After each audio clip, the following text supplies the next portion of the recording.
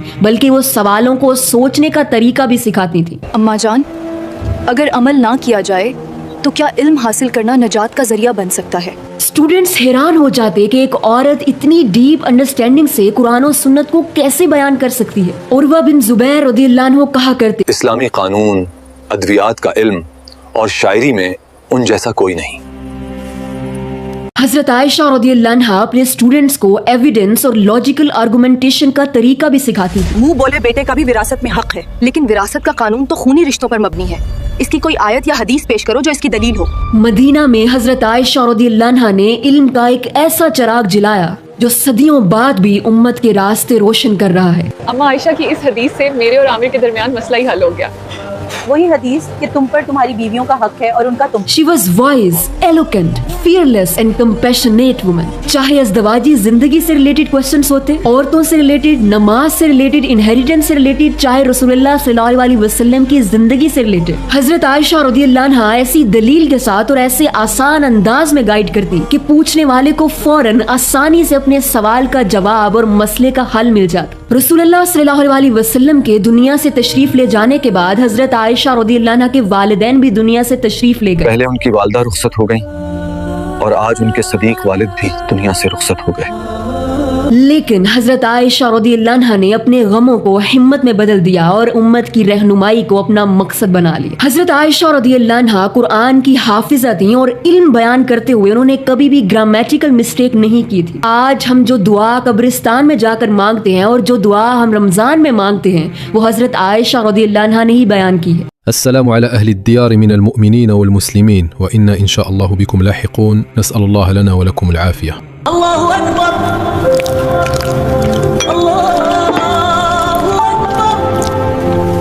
प्यास बुझ गई, रगें तर हो गईं और अज्र साबित हो गया इंशाअल्लाह। और 2200 अहादीस हजरत आयशा रज़ियल्लाहु अन्हा ने बयान की और ऐसे स्टूडेंट्स तैयार किए जिन्होंने आगे उम्मत तक इस्लाम का पैगाम पहुंचाया। हजरत आयशा रज़ियल्लाहु अन्हा ने फीमेल्स की एजुकेशन पर बहुत ज्यादा काम किया। उमरा बिनते अब्दुर्रहमान रहमहुल्लाह उनकी ऐसी स्टूडेंट थी जो मदीना में खवातीन के लिए एक इल्म का सेंटर थी और उनसे बहुत से हदीस स्कॉलर्स और इस्लामिक लीगल स्कॉलर्स ने इल्म हासिल किया। हजरत आयशा रज़ियल्लाहु अन्हा इस कदर जनरस थी कि उनकी जनरोसिटी की मिसालें दी जाती। चाहे घर में मौजूद सिर्फ 3 खजूरें हो, 1 सिंगल अंगूर हो, 1 कप ऑफ बार्ले हो या हजारों दिरहम हो, हजरत आयशा रज़ियल्लाहु अन्हा सब चैरिटी में दे देती। और यहाँ तक कि अपनी चैरिटी को वो खुशबू लगा कर देती थी, क्योंकि वो ये समझती थी कि जो कुछ अल्लाह की राह में दिया जाए उसे बेहतरीन अंदाज में देना चाहिए। हजरत आयशा रज़ियल्लाहु अन्हा ने कभी पेट भर कर खाना नहीं खाया और मुसलमानों के उरूज के दौर में भी हजरत आयशा रज़ियल्लाहु अन्हा ने लग्जरियस लाइफस्टाइल को अडॉप्ट नहीं किया। और फिर एक वक्त ऐसा आता है कि हजरत उस्मान रज़ियल्लाहु अन्हु को शहीद कर दिया जाता है। हजरत आयशा रज़ियल्लाहु अन्हा उस वक्त हज पर होती हैं। जब उनको ये खबर मिलती है अम्मा जान, उन्हें शहीद कर दिया गया है, तो वो ये मौक़िफ़, ये स्टांस अपनाती हैं कि हमें फौरन कातिलीन उस्मान से बदला लेना चाहिए। हजरत अली रज़ियल्लाहु अन्हु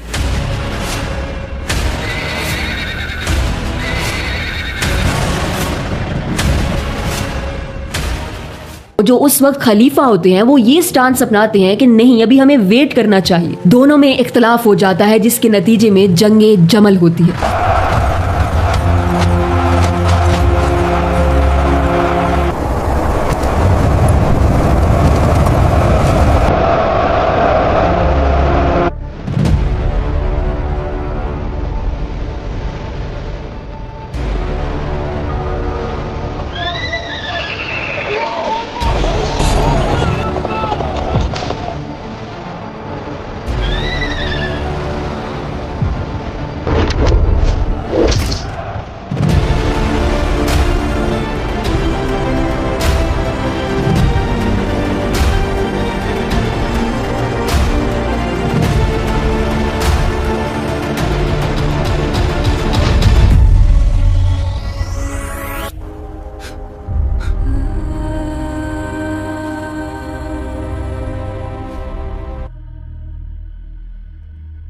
हजरत अली रज़ियल्लाहु अन्हु ये जंग जीत जाते हैं और हजरत आयशा रज़ियल्लाहु अन्हा को इज्जत और एहतराम के साथ मदीना वापस रवाना कर देते हैं।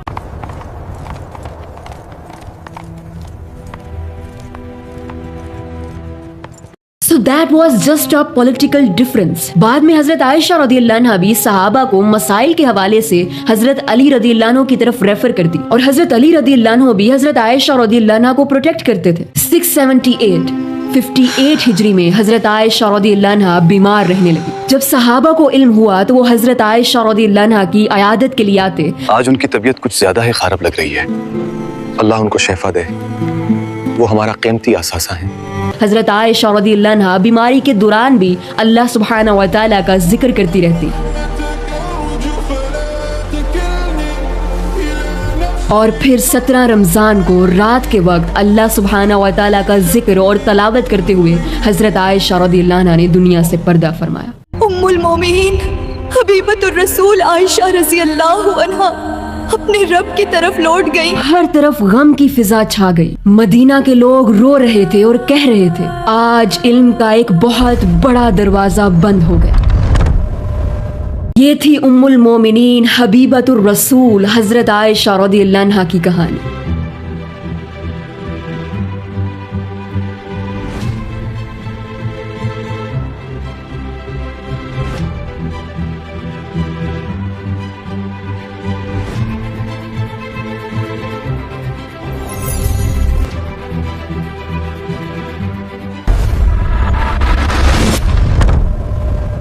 जज़ाकल्लाहु खैरा। अस्सलामु अलैकुम व रहमतुल्लाह।